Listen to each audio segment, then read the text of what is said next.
రాష్ట్రంలో ఫిరాయింపుల పర్వం కొనసాగుతుంటే నల్గొండ జిల్లాలో అవిశ్వాస రాజకీయాలు ఉత్కంఠ రేపుతున్నాయి. సింగిల్ మెంబర్ ఉన్న కాంగ్రెస్ మెజార్టీ డైరెక్టర్ల మద్దతుతో సై అంటోంది.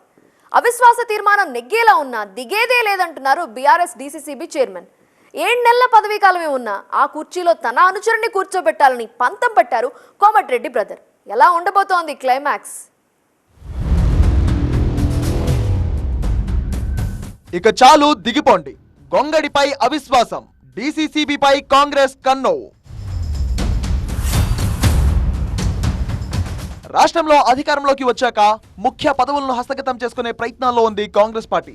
ఉమ్మడి నల్లగొండ జిల్లాలో 11 మంది ఎమ్మెల్యేలతో బలంగా ఉన్న కాంగ్రెస్ పార్టీ డీసీసీబీ పీఠంపై కన్ను వేసింది. 2021 ఫిబ్రవరిలో జరిగిన సహకార సంఘాల ఎన్నికల్లో నల్గొండ డీసీసీబీ పీఠాన్ని బీఆర్ఎస్ దక్కించుకుంది. గొంగడి మహేందర్ రెడ్డి కేంద్ర సహకార బ్యాంక్ చైర్మన్ గా ఎన్నికయ్యారు. అయితే ఈ పదవిని తన అనుచరుడికి కట్టబెట్టాలి అన్న పట్టుదలతో ఉన్నారు మునుగోడు ఎమ్మెల్యే కోమటిరెడ్డి రాజగోపాల్ రెడ్డి.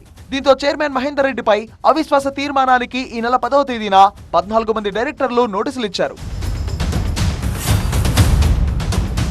డీసీసీబీలో మొత్తం 21 మంది డైరెక్టర్లకు గాను ప్రస్తుతం 19 మందే ఉన్నారు.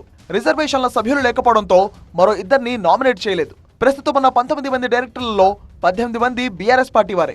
మునుగోడు పీఎస్సీఎస్ చైర్మన్ కుంభం శ్రీనివాసరెడ్డి ఒక్కరే కాంగ్రెస్ పార్టీకి చెందిన డైరెక్టర్. కోమటిరెడ్డి అనుచరుడైన కుంభం డీసీసీబీ పదవిని ఆశిస్తున్నారు. 19 మందిలో 15 మంది డైరెక్టర్ల మద్దతు కూడగట్టిన కుంభం శ్రీనివాసరెడ్డి వారితో క్యాంపు నిర్వహిస్తున్నారు.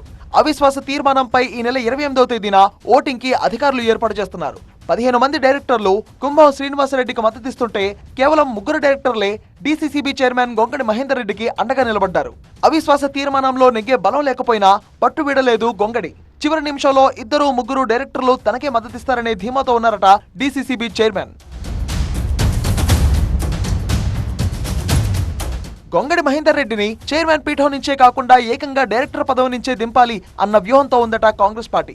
అందులో భాగంగానే వంగపల్లి సొసైటీ డైరెక్టర్లకు టచ్లోకి వెళ్లింది. దీంతో మహేందర్ రెడ్డి తన డైరెక్టర్లను క్యాంపుకు తరలించి ముందే జాగ్రత్త పడ్డారు.